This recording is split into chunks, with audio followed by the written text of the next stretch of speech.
Hey guys, what is going on? It is Gear and here, and in today's video we are going to be reviewing Fairy Tail 100 Year Quest Chapter 84. Sit back, relax, and I hope you enjoy the video. So without further ado, let's get right into our review for Fairy Tail 100 Year Quest Chapter 84, which this week is going to be a slight banger because it looks like a lot has happened and it looks like we are introduced to some old memories. So how did the chapter begin? Well, it began of course with Mimi of course being knocked out as she was standing up and Lucy of course on the ground. Then it goes to Grey versus the other ice minion, which of course I predicted. And then of course them two are clashing within a battle. But then it goes back to Wendy and the White Wizard of course. It goes back to them of course saying that it's very snowing outside and it's very cold. And of course the White Wizard probably knows that it is that minion, and Wendy of course is too busy healing up Natsu and Erza after they were attacked by Suzaku in the previous chapters. So now it's versus Grey versus that ice minion. This, it looks like it's going to be an epic battle, so it's going to be Ice Wizard versus Ice Wizard, and Grey straight away launches his ice lances towards her. But then of course she's able to freeze those even further, and she's able to, let's say, create her own domain that she can control the ice within it, and she literally froze the projectiles as they were coming towards her, even though they were ice themselves. So that was a little bit crazy. And then she was trying to freeze Grey using the magic that she used before, but now we finally see some more Devil Slayer Grey, because he unlocks some of its, well, not unlocks, but he finally uses some of his ice devil mode, and he, let's just say, takes off that ice magic that of course they were affected by before, because now he is going serious.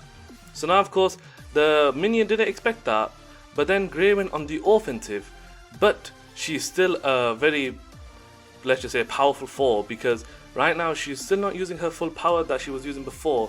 But now that she's seen Grey in his ice devil form, she is now using her full power that she used, so her like ice armor, and she is now, let's just say, doing a lot of counter attacks back at Grey. But unexpectedly, which I did not see, Grey using his Ice Devil Slayer magic is able to stop the ice that the minion is doing and able to shoot off one of the arrows that he used versus Mardigia. So he's able to shoot that off to the minion, and let's just say it is an epic battle, because I didn't expect Grey to have that much power within him, and he being able to stop something like that when he couldn't stop it before, that is quite sick, and I am loving that part. Then of course what happens is it looks like the minion, as she did before, used her ice magic again using the domain and stopped the freezing arrow before it reached her by literally freezing it in place and letting it drop.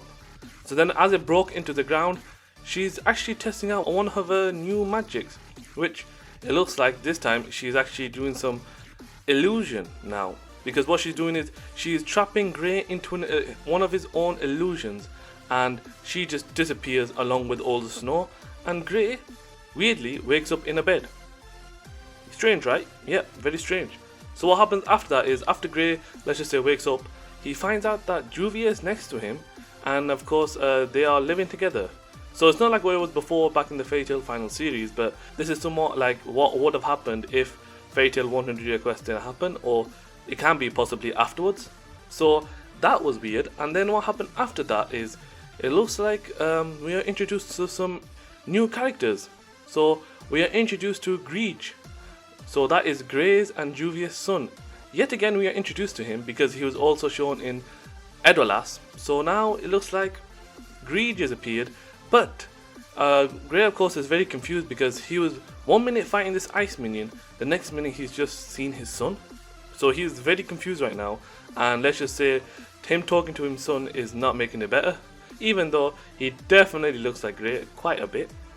Then of course Greege takes Grey out of the bedroom, and it looks like we are introduced to some more OG characters like Ultia and his father, which Grey knows that that is not his father because he knew that of course that he defeated him in a battle.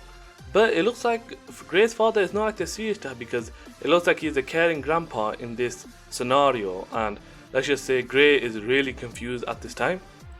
So then of course Ultir of course is also returned back, and Another a very OG member.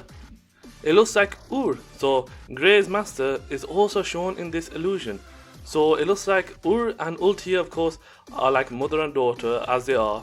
And it looks like, of course, they are just having a little bit of a bonding moment. And Grey, of course, is, let's just say, being him because he is so confused. But he also likes it that they are there because that is like his family. And they are celebrating his birthday, which is a little bit of a surprise.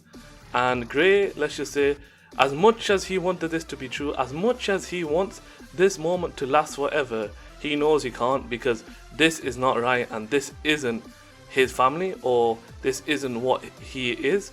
So what of course he does is he snaps it out of it, and let's just say he's able to break through that illusion, and he literally breaks through it using his own willpower. And let's just say the minion is very shocked at this point because she's probably thinking nobody has been able to do it. So how has he been able to break through that? That was very interesting. And then the chapter ends off with Grey, of course, showing through his willpower, saying, of course, don't mess with my family and everything. And literally, Grey being Grey, and he's a literally badass in this chapter, of course, because this chapter was probably about Grey and his past. That was a great chapter. I really loved it, of course. I loved, of course, how they were introducing old characters in the Fairy Tail 100 quest, and it showed a future of what could have happened if there was no death in Grey's life, and if, of course, his father, Ur, and Ultia were still alive.